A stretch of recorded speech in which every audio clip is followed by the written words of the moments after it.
started the year really unsure. I didn't know what to do, what media I wanted to work with, or what jobs are available within that. So that was one of my biggest aims for the year, to learn as many different skills as I could so I could narrow down what media I wanted to work within.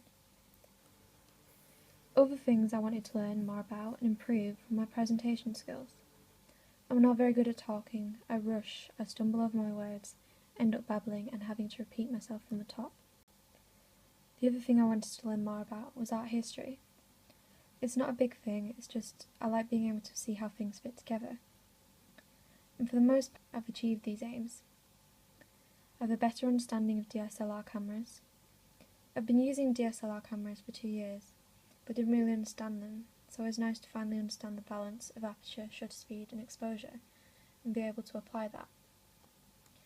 I've also learnt about zines, which I'd never actually heard of before starting this course, screen printing, bookbinding, Premiere, 5Ds, and lighting.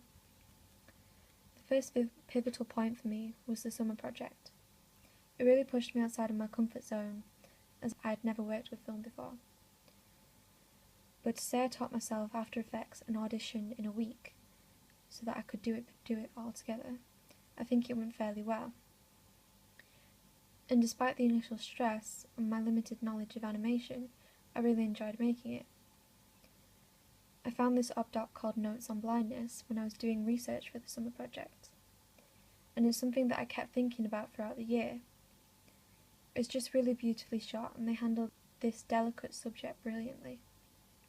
They use these blurring and framing techniques to restrict your view and try to simulate not just the loss of sight, but the fade of visual memories. It wasn't until Send and Receive that I really realised how much I enjoyed making videos, from filming to editing the shots. So this is what I plan to take forward. I've enjoyed learning about the different shots and how to link frames to make a more kinetic movement in SDP, and have arranged to do something similar over the summer. It's been difficult at times working around issues with equipment or failed project proposals. However, it's meant I've had to learn to problem solve and work with the equipment available.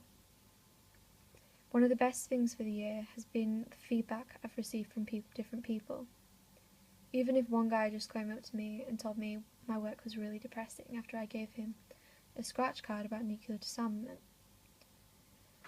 I liked that my work got a response, and has really helped me progress my work throughout the year. I've been to a couple of visiting lectures, however John Barnbrook's definitely resonated with me the most.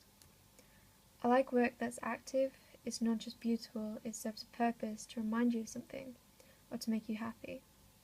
And Barnbrook's work does that. He makes some really good points that when you create a portfolio, it needs to represent you, not just get you a job, or you may end up with a job you hate. And when you make work, it needs to be out there, even if it's just tacked to the side of a bus shelter. My biggest issue has been time management. With 6 hours sleep in 3 days, too much procrastination and always second guessing myself, it doesn't make working fun sometimes. There are definitely things I would change about this year, but I'd like to have played around more with different styles of illustration for narratives. I need to keep on top of tasks without getting distracted and moving on to the next thing. However, these are also the things that pushed me to work harder, and I have improved my time management skills slightly, mainly due to having to organise time between different people and working collaboratively for Send and Receive, though my time management skills definitely still need work. Over the year, I've learnt a lot about different things, and I've had to learn to compromise between my own expectations and what I can do in the time I have. And though there's still things I'd change about my work, I really enjoyed making my scratch cards in COP and my film for SDP. During the summer, I'm going to be continuing my original idea for SDP, working with a charity to create a video, focusing on the positive aspects as opposed to the negative reasons people may be there. I'm also buying a GoPro so that I can practice filming and making short films. In the second year, I'd like to continue narrowing down and learning about the media I'd like to work in. I'm also going to continue improving my time management skills by creating a time plan and following it.